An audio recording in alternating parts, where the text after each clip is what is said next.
At front of house, engineer Bill Chappell was piloting a DigiDesign venue console. The venue's helping. I mean, every song's a snapshot, and I can just, he changes the show up every night, so you never know what's going to happen. We don't get the set list normally till right before the show, and being able to pull up the set list in the order helps out a lot.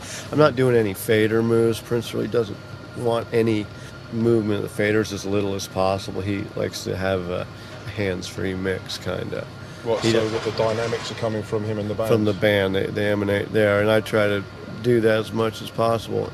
So what I've done, I've got all my faders in fader safe, and all I'm really doing is changing, some reverbs and some delays. So I'm using plugins. I don't have any outboard gear at all.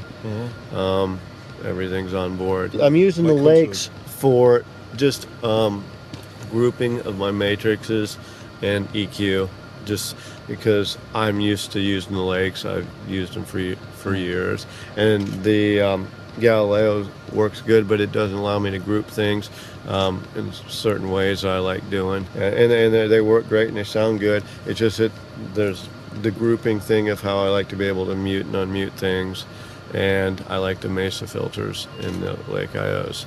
Over to lighting designer Gary Sport Waldy. I've been with him off and on now for 4 years. I did musicology as well, but I was just lighting director for Peter Morris because he did the design for it. You always get a lot of direction from Prince himself, and the last tour was in the round as well. So, I'm used to that. I did Metallica as Attack, and it was in the round, so I've been around the round a couple of times. But I had submitted a design in the beginning, and he didn't hate it or anything, but he had the theory of basically that he wanted everything pushed to the outsides, and that's why we have the pods that are hidden behind the PA and would have normally been hidden behind the video screens, except for the video screens ended up trimming a bit higher. So that was the one of the big things, is he didn't want as much stuff over top. And then basically, we talked him into the X over top that has the 24 fixtures on the pantographs. And basically they just sort of come down when we're using them, and when we're not using them, they go away. So it was to try and keep it fairly open over the stage. There is 4 hard edge per pod, 4 wash lights per pod, 3 mole lights. Basically for the audience, some ACLs for some instant gratification, and some atomic strobes, and 4 of the pods have synchro lights on the bottom of them as well. Directing video was Skip Twitchell. I have been with Nocturne for going on 23 years, I think, at this point. Been there, not at the beginning, but very close to, and been on the road most of those years. We're running a fairly typical in the round system.